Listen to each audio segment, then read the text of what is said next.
शंखं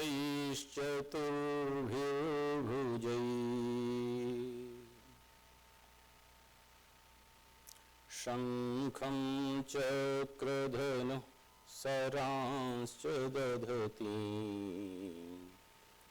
नेत्रैस्त्रिभिः सेविता आमुक्तांगदहारकङ्कणरणत् काञ्चीरणन्नूपुरा दुर्गा दुर्गतिहारिणी भवतु नो रत्नोल्लसत्कुण्डला जयन्ती मंगला काली भद्रकाली कपालिनी दुर्गा क्षमा शिवा धात्री स्वाहा स्वधा नमोस्तुते।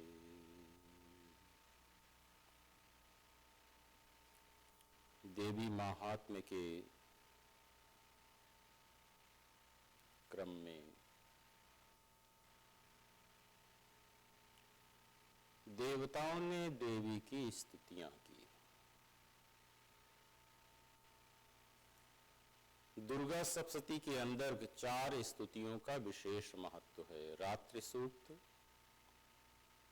देवस्तुति, देवी सूक्त और नारायणी स्तुति। रात्रि सूक्त प्रथम चरित्र में आता है, शक्रादि स्तुति मध्यम चरित्र में, देवी सूक्त और नारायणी स्तुति ये तीसरे चरित्र में आता है।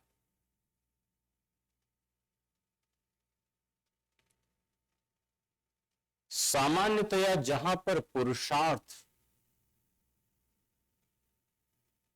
पूरा हो जाता है वहां से प्रार्थना प्रारंभ।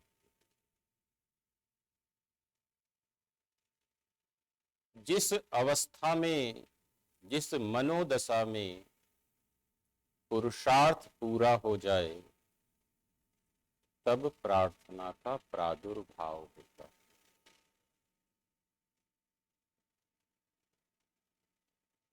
यदि प्रार्थना में प्रेम न हो तो प्रार्थना पूर्ण नहीं हो पाती।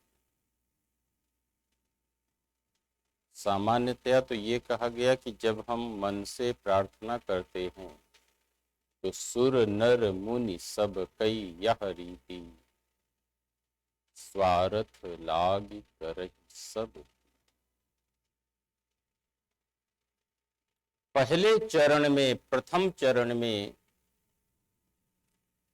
जो प्रीति है वो स्वार्थ से पैदा हो।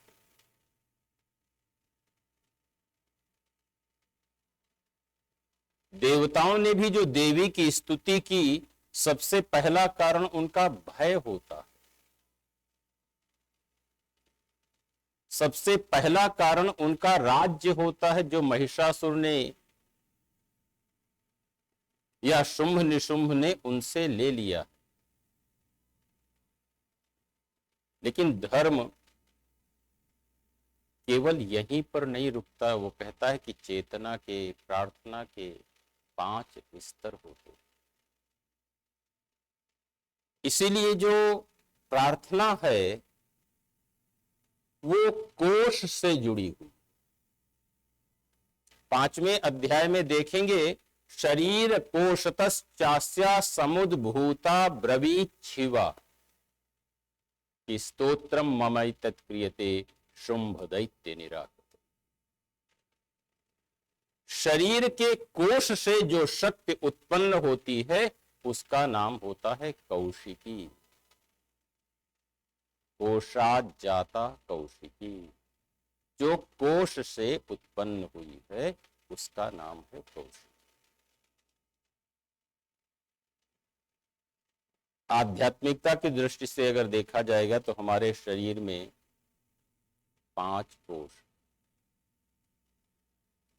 अन्नमय कोश, प्राणमय कोश, मनोमय कोश, विज्ञानमय कोश और आनंद। इसे इस दृष्टि से भी समझा जा सकता है कि जो पर्सन है, जो जीव है, जो आत्मा है, वो इन 5 स्तर पे, 5 लेयर्स पे जीवन को जीती है।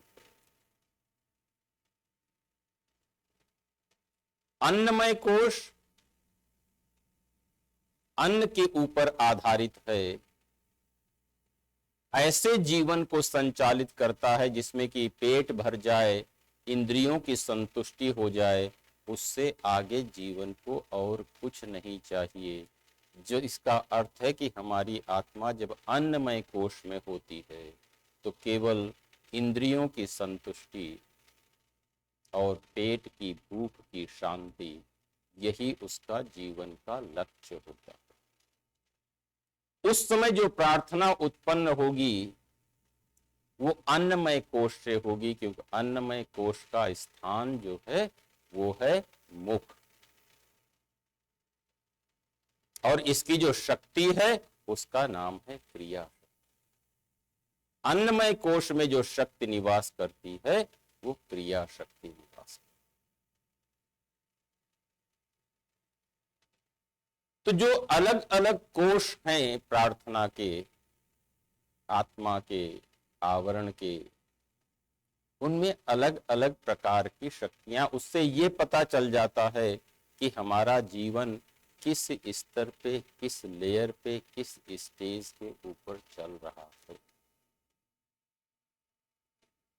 और उसी स्थान से, उसी कोश से शक्ति को आगे जागृत करने की प्रक्रिया प्रारंभ हुई।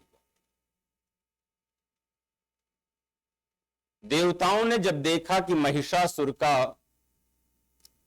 वध हो गया, महिषासुर का संहार हो गया है, तब सभी देवताओं ने देवी की स्तुति की, देवी की प्रार्थना कि शक्रादय सुरगणा निहतेति वीर्ये तस्मिन् दुरात्मनि सुरारि बले च देव्या तां तुष्टुवुः प्रणत नम्र शिरोधरांसा वाग्भिः प्रहर्ष पुलकोद्गम चारुदेहा। देवताओं ने कहां से प्रार्थना शुरू की? हृदय से प्रार्थना शुरू।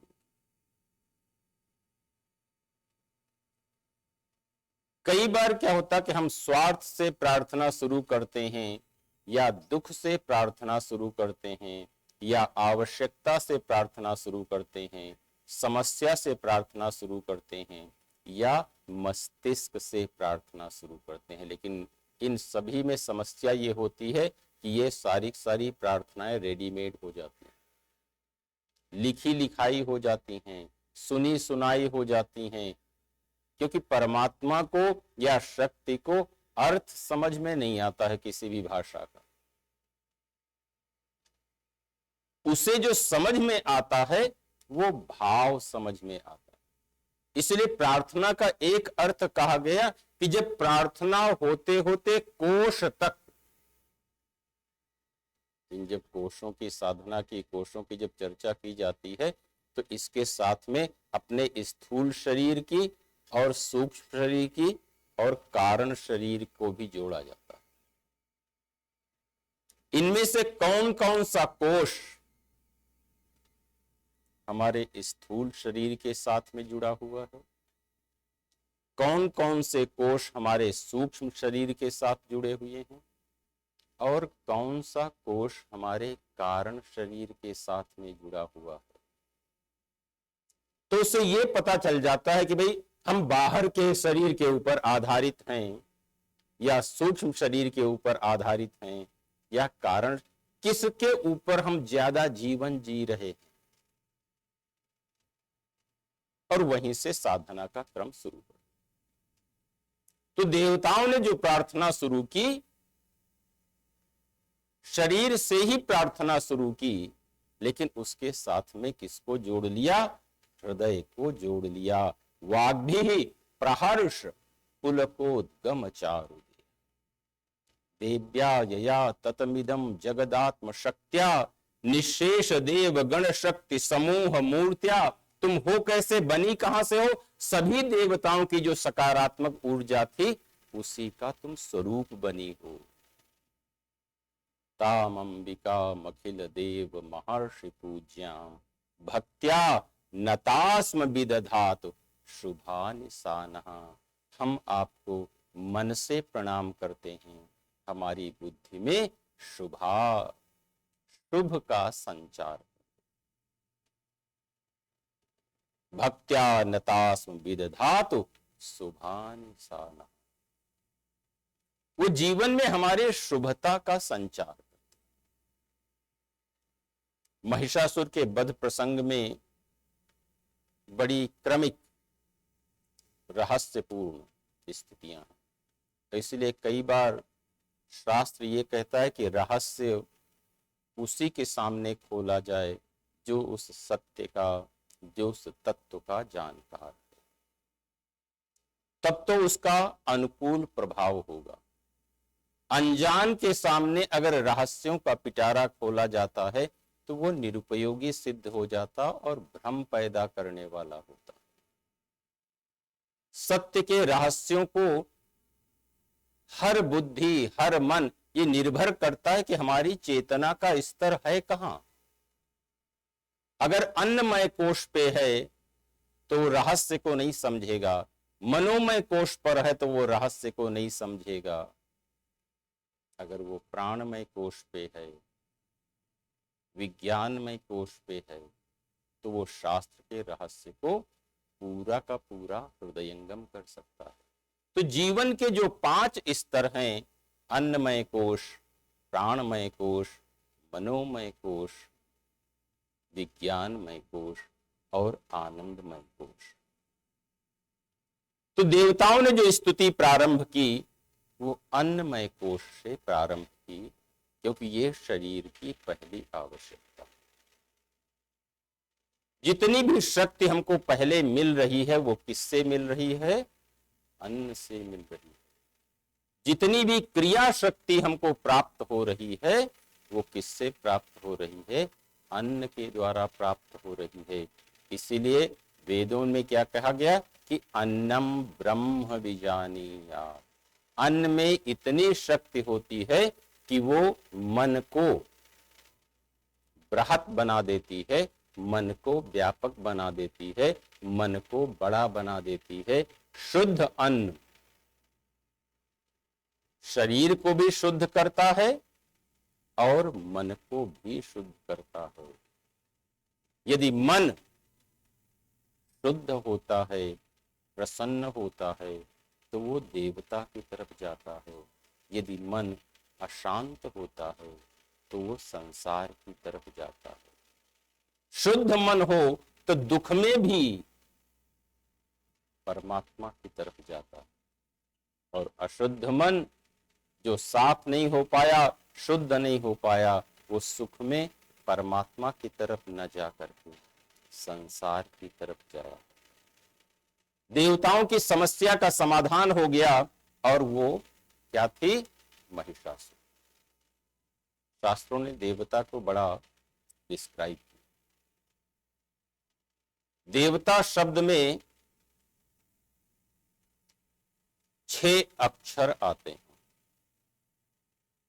दा, ए, व, त और आ।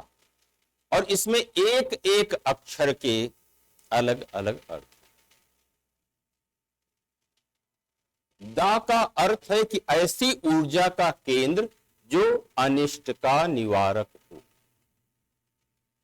और आत्मशक्ति का विस्फारक हो, जो आत्मशक्ति को बढ़ाने वाला हो। आत्म शक्ति का जो विकास करने वाला हो उसका नाम है द। ए का नाम है जो अनिष्ट का निवारण करने वाला हो। वा का अर्थ है जो सिद्धि प्रदान करने वाला है और उत्पातों से बचाने वाला। ता माने जो शक्ति की प्रेरणा है, जो शक्ति को प्रेरित करने वाला है। और आ का अर्थ है जो भी उसकी शरण में जाए वो अपनी साधना से यश और जो सफलता देने वाला हो। तो जो इस प्रकार की ऊर्जा के जो केंद्र थे, जो आत्मशक्ति की तरफ लेकर के जाने वाला है, जो हमारा अनिष्ट है उसका निवारण करने वाला है, जो उत्पातों से हमें बचाने वाला है, जो शक्ति को प्रेरित करने वाला है। कई बार क्या होता है कि अपने पास में शक्ति होती है, ऊर्जा होती है, लेकिन उस शक्ति को कोई प्रेरणा देने वाला नहीं होता, और बिना प्रेरणा देने के वो शक्ति क्या होती है, धीरे धीरे कुंठित हो जाती है, अपनी ही क्षमता को धीरे धीरे समाप्त कर देती। इसलिए शक्तियों को प्रेरित करने के लिए इसलिए कहा कि न देवाः दंड मादाय रक्षन्ति पशुपालवत्। देवता किसी की डंडा लेकर के रक्षा नहीं करते हैं। यम तु रक्षितुमिच्छन्ति बुद्ध्या संविशदन्ति तम। वो क्या करते हैं, वो बुद्धि में अलग अलग प्रेरणाएं उत्पन्न करते हैं, वो बुद्धि को प्रेरित करते हैं। इसलिए मंत्रों में देखो, एक दंताय विद्महे वक्रतुंडाय धीमहि तन्नो दंती प्रचोदयात्।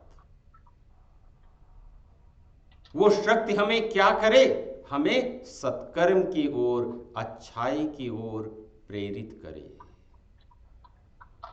ओम भूर्भुवस्वः तत्सवितुर्वरेण्यम भर्गो देवस्य धीमहि धियो यो नः प्रचोदयात्।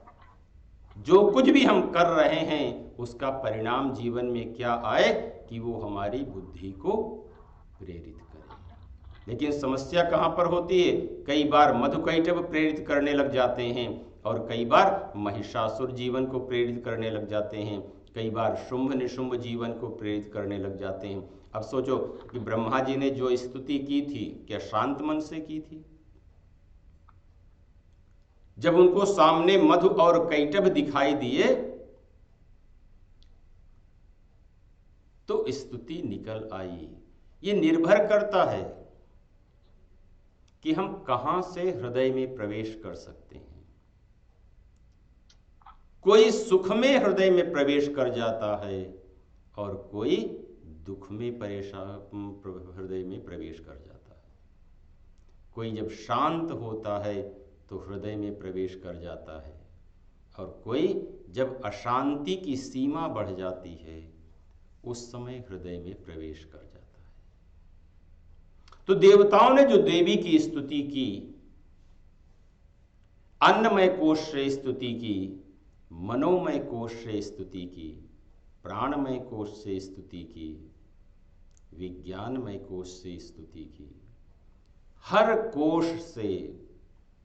इसीलिए कोश का अर्थ होता है कि प्रार्थना वो है जो स्थूल शरीर और सूक्ष्म शरीर तक को प्रभावित कर दे। और कई बार अपने जीवन में देखा होगा कि जब हम प्रार्थना की गहराई में प्रवेश कर जाते हैं उस समय स्थूल शरीर और सूक्ष्म शरीर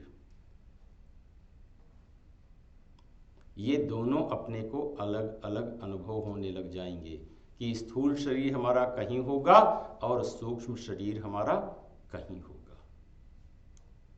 ध्यान के अनुभव जिन लोगों के सामने आते हैं उस समय उनको ये लगता है कि जब वो ज़्यादा डीपर और डीपर मेडिटेशन में चलते हुए चले जाते हैं उनको लगता है कि हमारा शरीर और ज़्यादा हल्का होने लग गया।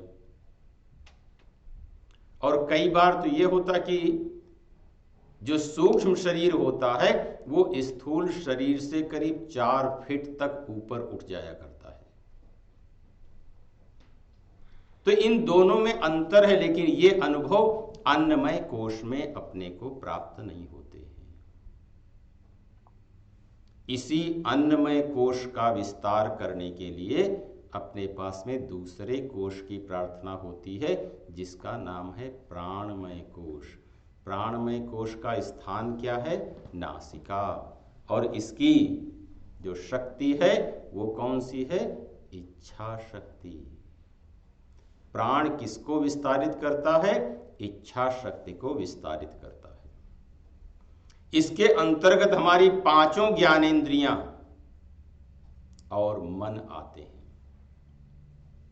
शरीर के अंतर्गत, अन्नमय कोश के अंतर्गत 5 प्राण और कर्मेंद्रियां आती हैं। मनोमय कोश के अंतर्गत ज्ञानेंद्रियां आती हैं। विज्ञानमय कोश के अंदर ज्ञानेंद्रियों के साथ साथ में बुद्धि आती है। और आनंदमय कोश के अंतर्गत सहस्रार आता है। हर कोश के अलग अलग कहां से हमारा जीवन चल रहा है, कहां से हमारी प्रार्थना उद्भूत हो रही है, कहां से हमारी प्रार्थना फूट रही है। देवताओं ने अन्नमय कोश से प्रार्थना की कि यस्या प्रभावमतुलम भगवान अनंतो, जिसके प्रभाव को अनंत भी नहीं समझ सकते हैं। भाव, स्वभाव और प्रभाव, कि हर वस्तु के, अन्न का भी प्रभाव है, प्राण का भी प्रभाव है, मन का भी प्रभाव है, लेकिन हर एक के प्रभाव की हमने सीमा बांध रखी है कि भी अन्न का प्रभाव हमने केवल कहां तक बांध रखा है? जीभ तक और पेट तक। कि जो जीभ को रुचिकर हो और जिससे पेट भर जाए, तो हमने सोचा कि बस इससे हमारा काम। और अगर इन दोनों में से गड़बड़ी किसी के साथ होती कि पेट भर जा रहा लेकिन जीभ नहीं संतुष्ट हो पा रही है, तब भी समस्या उसमें खड़ी हो जा रही है। लेकिन कहा कि अन्न चाहे जितना सुंदर हो, अगर उसको प्राणमय कोश का समर्थन नहीं मिलता है, तो वो अन्न अपनी शक्तियों को, अपनी ऊर्जा को रूपांतरित नहीं कर पाता है। तो जो प्राणमय कोश की स्तुति की, उसमें कहा प्रभाव, यस्या प्रभाव मतुलम। इसका प्रभाव कैसा? कहा कि अतुलनीय है, उसको तौला नहीं जा सकता है। लेकिन जब हम उस स्तर पर ही नहीं होते हैं, जैसे कि किसी प्रभाव, देखो, एक बोतल पानी मिनरल वाटर का और एक बूंद गंगा जल, दोनों का प्रभाव देख लो। एक एक बूंद की वस्तु का पदार्थ में जितनी भी जो शक्ति होती है वो अतुलनीय होती है। कि यस्या प्रभावमतुलम भगवान अनंतो ब्रह्मा हरश्च नहि वक्तुमलं बलं च। सा चंडिकाखिल जगत् परिपालनाय नाशाय चाशुभ भयस्य मतिं करोतु।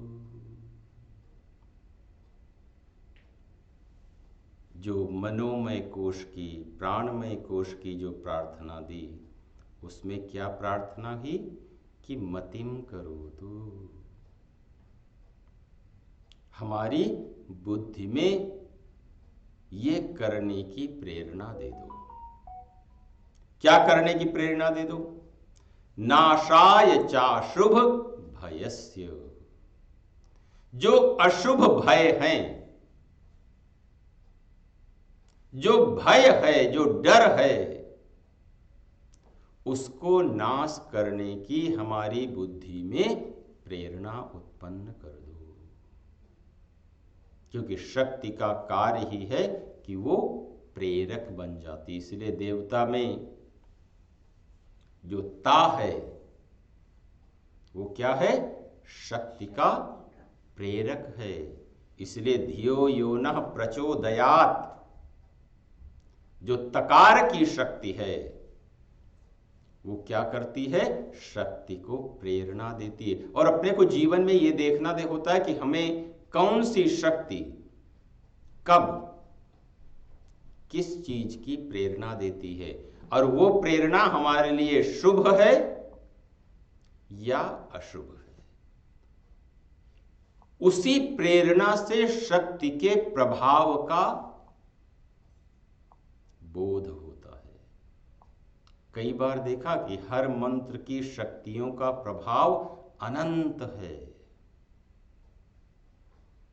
एक बार हम राम बोल लेते हैं, एक बार हम उसका नाम बोल लेते हैं, जन्म और मृत्यु के बंधन छूट जाते हैं। लेकिन जब जिस स्तर पे वो बात की जा रही है कि कहां से इसको बोला जाए, किस भूमि से, किस अवस्था से उसको बोला जाए, अगर वो भूमि, वो स्टेट, वो अवस्था, वो मनोदशा नहीं होती है तो हम हर रोज राम राम राम राम राम राम बोलते चले जाते हैं, लेकिन हम उस ऊर्जा के स्तर तक संपर्कित नहीं हो पाते हैं। इसलिए कहा कि यस्या प्रभावमतुलम, एक तो हर पदार्थ का, हर ऊर्जा का जो प्रभाव है वो कैसा है? अनंत है। उसको तौला नहीं जा सकता, उसकी सीमा नहीं नापी जा सकती है। एक ही चीज जीवन के लिए संजीवनी हो सकती है और वही उतनी ही चीज जीवन के विनाश का कारण भी बन सकती है। तो यस्या प्रभावमतुलम भगवान अनंतो ब्रह्मा हरश्च नहि वक्तुमलं बलम च। यहां तक कि ब्रह्मा भी, विष्णु भी, शिव भी अगर उस शक्ति के प्रभाव को व्याख्यायित करना चाहें तब भी कहा कि वो बिल्कुल ये नहीं कह सकते कि इतनी ही इस शक्ति का प्रभाव है, इतना ही इस शक्ति के पुरुषार्थ का प्रभाव है। तो कहा कि वही जो शक्ति है, वही जो जगदम्बा है, सा चंडिका खिल जगत परिपालनाय।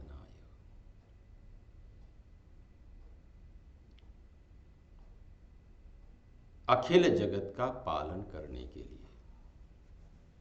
सारे संसार का पोषण करने के लिए, जग हित के लिए और अशुभ भय को दूर करने के लिए। कई बार ये देखा कि अपने अंदर कोई प्रेरणा होती है, उस प्रेरणा में बीच में क्या आ जाता है? भय आ जाता है। या तो लापरवाही आ जाती है, या तो आलस्य आ जाता है, या भय आ जाता है। कई बार अपने सामने अवसर होता है, मन में प्रेरणा भी होती है, लेकिन हमारी उस प्रेरणा को कौन रोक देता है? भय रोक देता है, स्वार्थ रोक देता है, प्रमाद रोक देता है। इसलिए जो देवताओं ने स्तुति की उसमें उन्होंने कहा कि हे भगवती, हे पराम्बा, हे शक्ति, तुम्हारा प्रभाव अनंत है।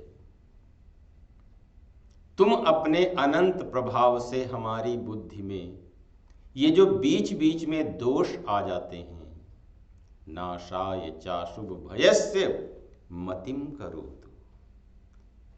तो कहा कि ये बताओ कि ये जो शक्ति है, ये जो भगवती है, ये केवल अच्छे लोगों के साथ ही रहती है या बुरे लोगों के यहां भी रहती है?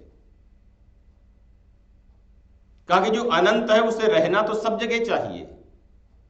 कि या श्री स्वयं सुकृति नाम भवने स्वलक्ष्मी, जो सुकृति हैं उनके यहाँ यही शक्ति, यही ऊर्जा किसके रूप में रहती? कहा कि अलक्ष्मी के रूप में रहती है। या श्री स्वयं सुकृतिनाम भवने स्वलक्ष्मी, और पापात्मनाम कृतधियाम हृदयेषु बुद्धि, और जो पापी हैं उनके उसमें किसके आधार पर रहती है? कहा कि बुद्धि के आधार पर रहती है। और श्रद्धा सताम, जो सज्जन लोग हैं उनके हृदय में किस रूप में रहती? कहा कि श्रद्धा रूप में रहती है। कुलजन प्रभवस्य लज्जा, कहीं पर ये लज्जा के रूप में रहती है। तो ताम त्वाम नतास्म परिपालय देवी विश्वम, हे देवी लक्ष्मी, श्रद्धा, अलक्ष्मी, लज्जा, जिन अलग अलग रूपों से तुम संसार का पालन पोषण करती हो।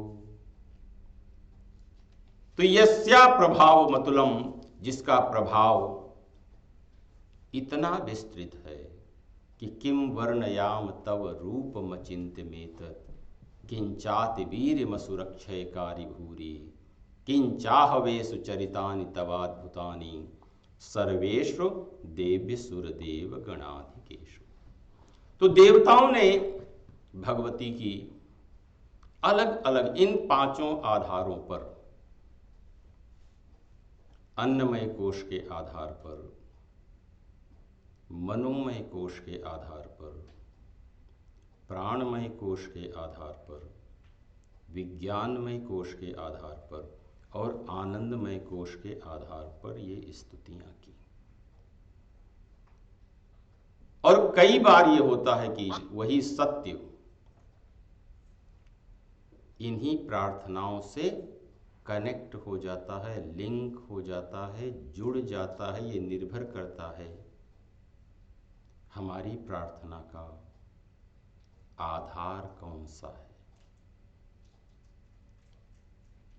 यदि वही विज्ञानमय कोश से आ रही है, आनंदमय कोश से आ रही है, तो सत्य के ज्यादा नजदीक होती है, सत्य से ज्यादा जुड़ जाती है।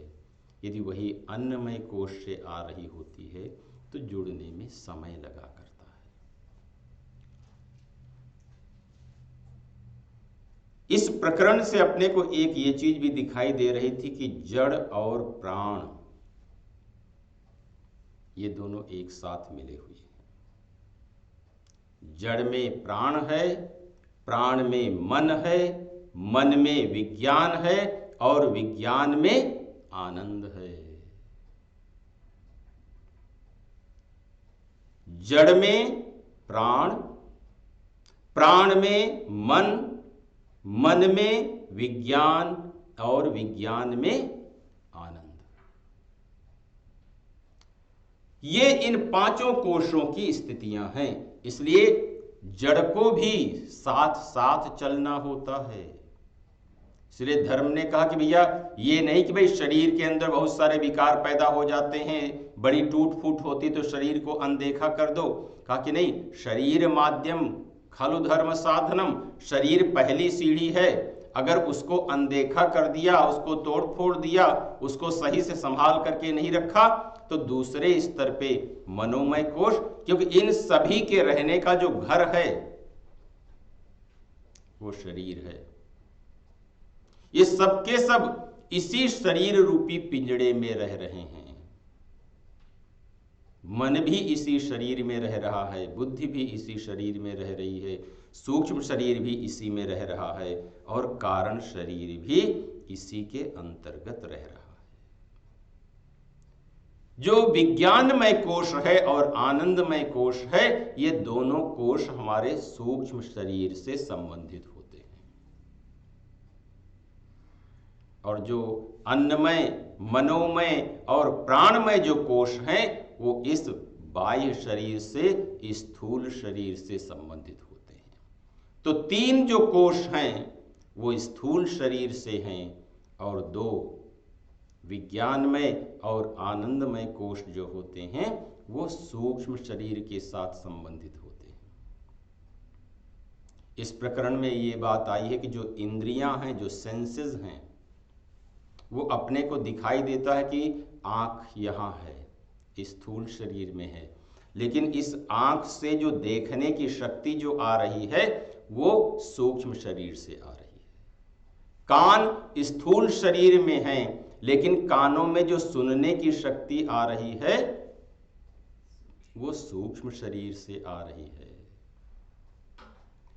प्राण लेने के लिए, श्वास लेने के लिए नासिका यहाँ पे है, लेकिन जो गंध ग्रहण करने की जो शक्ति है वो सूक्ष्म शरीर से आ रही होती। और जब भी सूक्ष्म शरीर हमारे इस शरीर से अलग होता है, उस समय अपने सामने ये सब चीजें होती हैं। आंखें भी खुली होती हैं, कान भी खुले होते हैं, नाक भी खुली होती है, लेकिन हमको दिखाई नहीं देता है, सुनाई नहीं देता है, स्मेल नहीं आती है।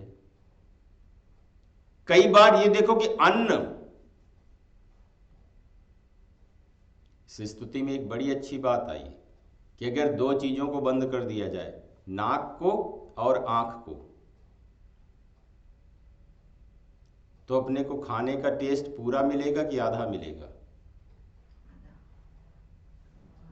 क्योंकि कई बार जीभ से हम जितना खाते नहीं है उससे ज्यादा स्वाद तो हमको स्मेल से आ रहा होता है, ज्यादा रस नासिका के द्वारा आ रहा होता है। और अगर कहीं नासिका को बंद करके खाया जाए तो अपने को कच्चा प्याज भी खा जाओगे तब भी पता नहीं चलेगा कि हम प्याज खा रहे हैं कि नहीं खा रहे हैं, कि स्मेल ही नहीं आ रही है। तो इन सभी इंद्रियों के अपने अपने आधार हैं शरीर से जुड़ने के लिए। इसलिए देवताओं ने प्रार्थना के ये 5 स्तर बनाए। किया मुक्ति हेतु रविचिंत्य महाव्रतातो मभ्यस्य से सुनियतेन्द्रिय तत्वसारै मोक्षार्थिभिर्मुनिभिरस्त समस्त दोषैर् विद्यासि सा भगवती परमाहि देवी। जब अन्नमय कोश से प्रार्थना हो गई, मनोमय कोश की प्रार्थना हो गई, प्राणमय कोश की प्रार्थना हो गई, तो ज्ञानमय कोश में विद्या से उसको अभिहित किया। विद्या माने विद्यते अनया इति विद्या, जिससे सत्य की जानकारी प्राप्त होती हो। इसलिए अपने यहां 2 तरीके हैं, एक है विद्या और दूसरी है अविद्या। इसलिए देवी अथर्वशीर्ष में सर्वे वै देवा देवी उपतस्तु कास तुम महादेवी थी, जब पूछा कि तुम हो कौन, तो क्या कहती है कि विद्याहम अविद्याहम अजाहम अनजाहम अधश्चोर्ध्वं तिर्यक्चाहम अहम रुद्रेभिर्वशुभिश्चरामि। वो विद्या भी में भी होती है और वो अविद्या में भी होती है। जिसके द्वारा सत्य तत्व जाना जाए उसका नाम है विद्या, और जिसके द्वारा संसार को जाना जाए उसका नाम है अविद्या। वही संसार का भी बोध कराती है और वही सत्य का भी बोध कराती है। ये निर्भर करता है कि किस खिड़की से कौन देख रहा। एक ही बुद्धि होती है, लेकिन वही जब सत्य का बोध करती है तो उसकी चैतन्यता, उसकी चेतनता अलग होती है। क्योंकि इस प्रकरण में देवताओं ने किस तत्व की प्रतिष्ठा की? चेतन तत्व की, चिति तत्व की। पहले चरित्र में किसकी प्रतिष्ठा है? सत्य की प्रतिष्ठा। दूसरे चरित्र में चैतन्य की प्रतिष्ठा और तीसरे चरित्र में आनंद की प्रतिष्ठा। इसलिए त्रिगुणात्मिका जो भगवती है वो सत्य चित आनंद स्वरूपिणी है। तो जब देवताओं ने उसकी ज्ञानमय कोश से प्रार्थना की कि विद्यासि सा भगवती परमाहि देवी, और आगे कहा कि और तुम पता क्या हो? शब्दात्मिका हो, शब्द की आत्मा हो। यदि वो पराशक्ति नहीं होती है, तुम्हारी शक्ति ना होती, तो शब्द उत्पन्न ही नहीं हो सकता है, शब्द प्रकट ही नहीं हो सकता है। कि शब्दात्मिका सुविमलर्ग्यजुषां निदान मुद्गीत रम्य पद पाठवतां च साम्नां देवी त्रयी भगवती भवभावनाय वार्ता च सर्वजगतां परमार्तिहंत्री। तो जो शब्द की आत्मा है वो वही परात्पर शक्ति है। हे भगवती, हे देवी, तुम्हारी ही कृपा से, तुम्हारी ही अनुकंपा से सभी संसार में जितने भी शब्द उत्पन्न हो रहे हैं वो तुम्हारे ही कारण हो रहे हैं। इसलिए जो वाणी के 4 स्तर परा, पश्यंती, मध्यमा और वैखरी के कहे गए, कहा कि यहां तक आते आते यदि शक्ति ना हो तो एक भी शब्द नहीं बोला जाएगा, एक भी शब्द। अपने कभी वो अवस्था देखो, उसका अनुभव करके देखो कि जब शक्ति धीरे धीरे क्षीण होने लग जाती है, उस समय एक एक शब्द, एक एक स्वर बोलने में स्थितियां भिन्न हो जाती हैं। और यही शब्द क्या करता है? कहा कि मेधासि देवी विदिता। यही शब्द हमारी बुद्धि को मेधा बना देता है। मेधा माने महत्व को धारण करने की क्षमता, कि किसमें कितना महत्व है, किसमें कितनी महिमा है, किसमें कितनी स्पेशलिटी है। जो महत्व का बोध देने वाली है वो कहां से पता चलता है अपने को? शब्द से। अगर अपने को शब्द न मिले तो कौन सी वैक्सीन कितने प्रतिशत काम कर रही है इसका बोध नहीं हो पाएगा।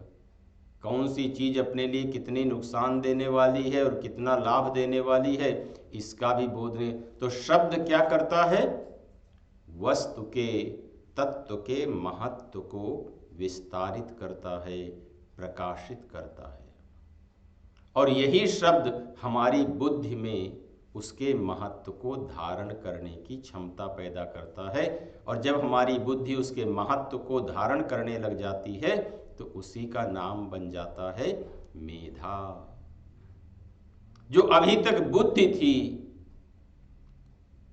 वही विज्ञान के प्रभाव से, महत्व के प्रभाव से क्या बन जाती है? मेधा। अपने यहां बुद्धि के 5 स्तर बताए गए: बुद्धि, मति, मेधा, प्रज्ञा, ऋतंभरा प्रज्ञा। और जैसा जैसा सत्य हमारी बुद्धि में टिकता रहता है, रुकता रहता है, स्थायी होता रहता है, वैसे वैसे हमारी बुद्धि शब्द कम और सत्य को ज्यादा ग्रहण करने में सक्षम हो जाती है। और जब तक हमारी बुद्धि मति से मेधा तक नहीं जा पाती है तब तक अपने को सत्य को समझने के लिए बहुत सारे शब्दों की आवश्यकता होती है। कई बार 1 घंटे में से हम कितना उसमें से निकाल पाएंगे? ज्यादा से ज्यादा अगर तुलना करो तो 5 मिनट का भी नहीं निकाल पाएंगे, 10 मिनट का भी नहीं निकाल पाएंगे। लेकिन जब मेधा बन जाती है बुद्धि, लेकिन कई बार यही ऊर्जा अगर अपनी कोई निंदा करे, मधुकैटभ आ जाए, तब देखो हमारी बुद्धि उसमें से कितना समझ लेती है। कई बार हमारी बुद्धि विकारों को, असत्य को समझने में तो चतुर हो जाती है व्यवहार के कारण या अहंकार के कारण। लेकिन जब हम उसी बुद्धि को श्रद्धा से समझाने का प्रयास करते हैं, सेवा से समझाने का प्रयास करते हैं, त्याग से समझाने का प्रयास करते हैं, प्राण से समझाने का प्रयास करते हैं, तो वो बुद्धि धारण करने में कमज़ोर हो जाती है, उसके अंदर वो धारण करने की क्षमता नहीं होती है। बार बार सत्य हमारी बुद्धि से फिसल जाता है। कोई इतनी रॉकेट साइंस नहीं कि सत्य को समझ पाना, लेकिन जब बुद्धि की क्षमता नहीं होती है, धारण करने की क्षमता नहीं होती है, तो बुद्धि के हाथ में सत्य आ जाता है। बुद्धि सत्य को पकड़ भी लेती है, लेकिन समझ भी लेती है, लेकिन फिर भी उसके हाथ से वो फिसल जाता है। तो शब्द का कार्य क्या है? बुद्धि को मेधा बनाना। तो मेधासि देवी विदिता खिल शास्त्र सारा, दुर्गा से दुर्ग भव सागर नौर संगा। कहा कि यदि बुद्धि मेधा बन गई तो होगा क्या? दुर्गा से दुर्ग भव सागर नौ असंगा। हे भगवती, आपकी कृपा से जब वो बुद्धि शब्द शक्ति से मेधा बन जाती है, तो ये जो संसार रूपी सागर है ना, इसमें हमारी बुद्धि पार करने के लिए नाव का काम करती है, डुबोने का काम नहीं करती है। कभी देखना कि हमारी बुद्धि हमें ही डुबाने का काम करेगी और कहीं पर हमारी बुद्धि हमें पार उतारने का काम करेगी। यदि वो सत शक्ति से प्रेरित है, मेधा बन गई है, तो वो पार उतारने के लिए कार्य करेगी। और यदि वो सत शक्ति से प्रेरित नहीं हो पाई, तो ये बुद्धि ही पूरे जीवन को डुबोने का काम भी करती है। तो मेधासि देवी विदिताखिल शास्त्र सारा, दुर्गासि दुर्ग भव सागर नौर संगा, श्रीकैट भारि हृदयैक कृताधिवासा, गौरी त्वमेव शशिमौलि कृत प्रतिष्ठा। जब बुद्धि मेधा बन जाती है या प्रज्ञा बन जाती है, तो वो क्या करती है? वो हृदय और मस्तिष्क इन दोनों के बीच में जोड़ने का मार्ग ढूंढ लेती है। अभी क्या है? बुद्धि अलग काम कर रही है और हृदय अलग काम कर रहा है। और जब ये कोश की साधना में जाते हैं ना, तो जब हम विज्ञानमय कोश में पहुंचते हैं, वहां पर ये द्वार खुलता है कि बुद्धि और हृदय, हृदय से जो कुछ भी आ रहा है, हृदय से जो भावनाएं आ रही हैं, जो भाव तरंगे आ रही, जो संवेदनाएं आ रही हैं, हमारा मस्तिष्क, हमारी बुद्धि उनको पकड़ने में, उन्हें संवारने में, उन्हें संभालने में सक्षम हो जाती है। यदि बुद्धि मेधा नहीं बन पाती है, तो हमारे हृदय से जो भाव का प्रवाह होता है, हमारी बुद्धि उनको पकड़ नहीं पाती है। या यूं कहें कि जब वो पकड़ने का प्रयास करती है, तो उसको लगता कि नहीं, अगर ऐसा किया तो हमारे इस स्वार्थ में बाधा पड़ जाएगी, अगर ऐसा किया तो हमारे इस संबंध में बाधा पड़ जाएगी, अगर हमने ऐसा किया तो हमारे सोशल रिलेशनशिप में ये समस्या पैदा हो जाएगी।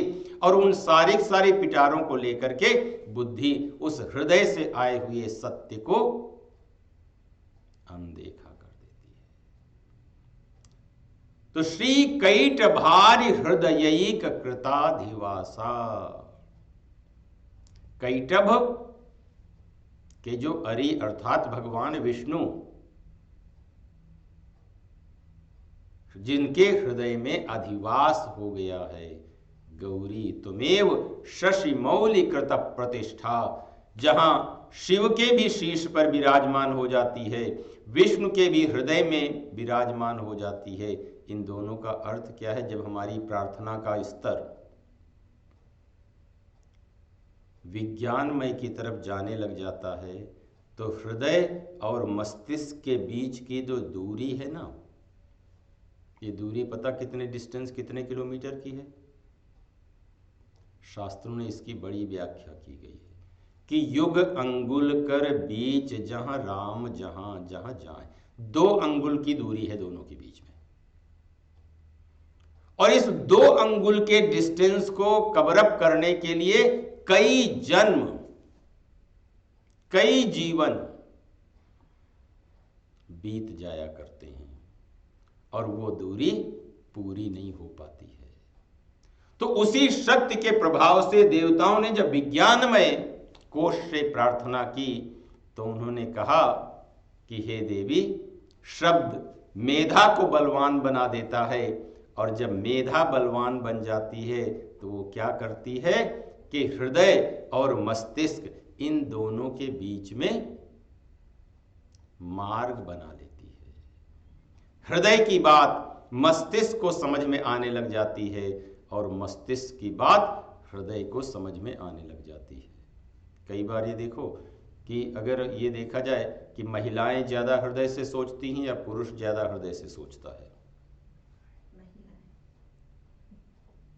और जब वो हृदय से जो सोच रहा होता है वो बात दिमाग को पूरी की पूरी समझ में आ रही होती है या नहीं समझ में आ रही होती है। हृदय की बात मस्तिष्क को पूरी की पूरी तरह से अभी समझ में नहीं आती है। तो जो शब्दात्मिका है, जो शक्ति शब्दात्मिका है, जो भगवती शब्दात्मिका है, वही जब शब्द में आत्मा बन करके प्रवेश करती है तो वो बुद्धि से निकल जाती है, मति का उन्नयन कर देती है, और कहाँ पर प्रवेश कर जाती है? मेधा में प्रवेश कर जाती है। और जब बुद्धि मेधा बन जाती है उस समय क्या फायदा क्या होता है कि हृदय और मस्तिष्क का जो मार्ग है वो खुल जाया करता है। तो ईशत सहासममलम परिपूर्ण चंद्र, स्मित हास, हल्की सी मुस्कान, तो जीवन क्या होता है? पूर्ण चंद्र की तरह खिल जाया करता है। वो दुख में भी सुख का अनुभव कर लेता है, हानि में भी लाभ का अनुभव कर लेता है, अपमान में भी मान का अनुभव कर लेता है। श्रीमद् भागवत में सुना है ना कि जब भगवान शिव का दक्ष अपमान करते हैं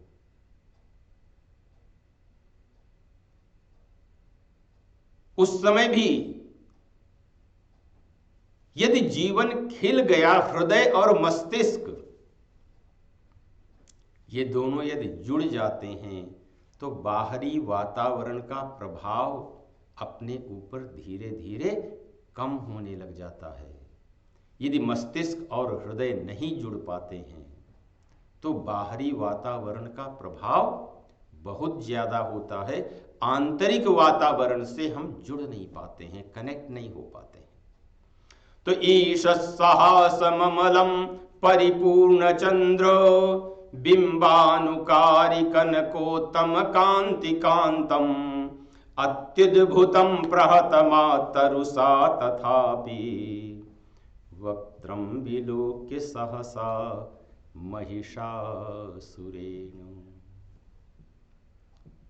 कि चाहे जीवन में जितना बड़ा आलस्य हो, चाहे जितनी लेजीनेस हो, जैसे ही हृदय और बुद्धि का मार्ग प्रशस्त हो जाता है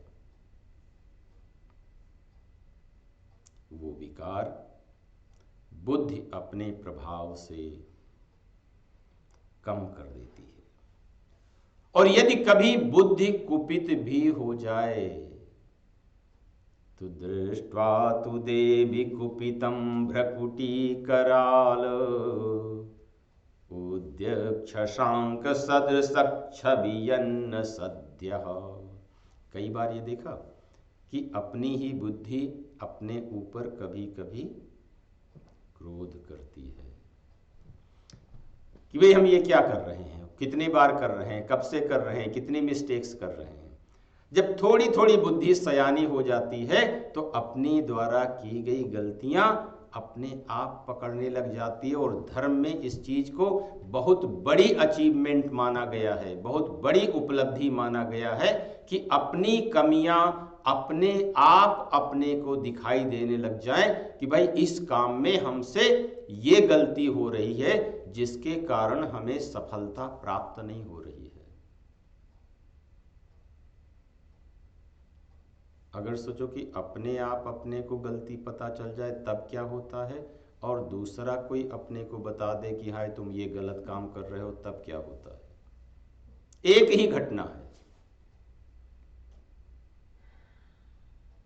अगर हम अपने आप देख लेते हैं तब उसका प्रभाव क्या होता है, और कोई दूसरा अगर इशारा कर दे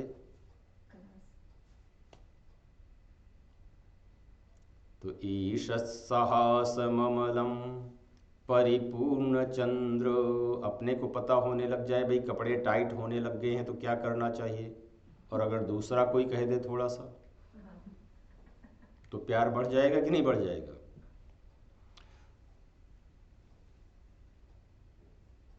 तो दृष्ट्वा तु देवी कुपितं भ्रकुटीकराल मुद्यक्षसांक सदृशक्षभियन्न सद्यः प्राणान् मुमोच महिषस्तदतीव चित्रम् कैर्जीव्यते हि कुपितांतक दर्शनेन। यदि बुद्धि, मेधा, प्रज्ञा, संप्रज्ञा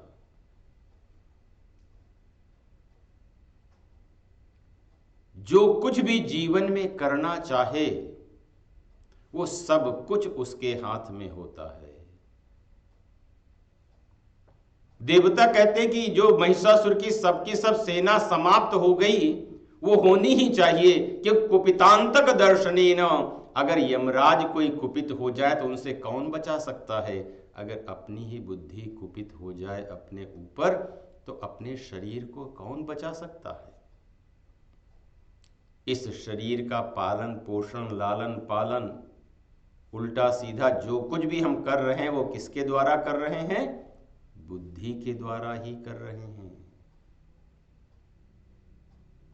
और जब बुद्धि ही कुपित होने लग जाए तो इस शरीर की कोई सुरक्षा नहीं कर पाता है। तो देवी प्रसीद परमा भवती भवाय, हे भगवती हे जगदम्बे आप प्रसन्न हो, किस लिए, कहा भवाय कल्याण के लिए। तो देवी प्रसीद भवती भव परमा भवती भवाय सद्यो विनाशयसि कोपवती कुलानि विज्ञातमेतदधुनैव यदस्तमेत नीतं बलं सुविपुलं महिषासुरस्य। बुद्धि के सामने आलस्य का कोई बल अपनी शक्ति अपना प्रभाव नहीं दिखा पाता है। तो ते सम्मता जनपदेषु धनानि तेषां तेषां यशांसि न च सीदति धर्मवर्गः धन्यास्त एव निभृतात्मज भृत्यदारा एषां सदाभ्युदयदा भवती प्रसन्ना। हे भगवती वो धन्य हैं जिनका मन आपके चरणों में लग जाता है, जिनका हृदय आपके चरणों में लग जाता है। तो अन्नमय कोश से प्रार्थना की, प्राणमय कोश से प्रार्थना की, मनोमय कोश की प्रार्थना की, विज्ञानमय कोश से प्रार्थना की, आनंदमय कोश की प्रार्थना की। और इसी प्रार्थना के क्रम में सुरथ के प्रश्न के उत्तर में तीसरे चरित्र का कथानक सामने आया कि पुरा शुंभ निशुंभाभ्याम असुराभ्याम सचीपते त्रैलोक्यम यज्ञ भागाश्च हृता मद बलाश्रयात्। अभी तो देवता प्रार्थना कर रहे हैं, लेकिन जैसे ही प्रार्थना काल से वो निकल जाते हैं फिर से उनके पास में राज्य आता है और फिर से कोई उनका राज्य उनसे छीन ले जाता है। शास्त्र केवल ये बताना चाहता कि जीवन में सुख दुख किसी के भी जीवन में स्थायी नहीं होते हैं। सुख दुख में ये स्थिति बनी रहेगी, अलग अलग मॉडल्स, अलग अलग नाम बदलते जाएंगे। कहीं उन्हीं का नाम मधुकैटभ बन जाएगा, कहीं उन्हीं का नाम महिषासुर बन जाएगा, कहीं उन्हीं का नाम शुंभ निशुंभ बन जाएगा, कहीं उन्हीं का नाम चंडमुंड बन जाएगा, कहीं उन्हीं का नाम रक्तबीज बन जाएगा। ये सबके सब जीवन में आते जाते रहते हैं, लेकिन यदि बुद्धि में सत्य की प्रतिष्ठा हो तो इनको सहने की शक्ति प्राप्त हो जाए। बोलिए अम्बे मात की जय। जय गिरिवर राज किशोरी, जय महेश मुख चंद चकोरी, जय गजवदन षडानन माता, जगत जननी दामिनी द्युति दाता। नहीं तव आदि मध्य अवसाना, अमित प्रभाव वेद नहीं जाना। जय जय दुर्गे जय मातारा, आदि शक्ति जहाँ लगी वपुधारा। देवी पूजी पद कमल तुम्हारे, सुर नर मुनि सब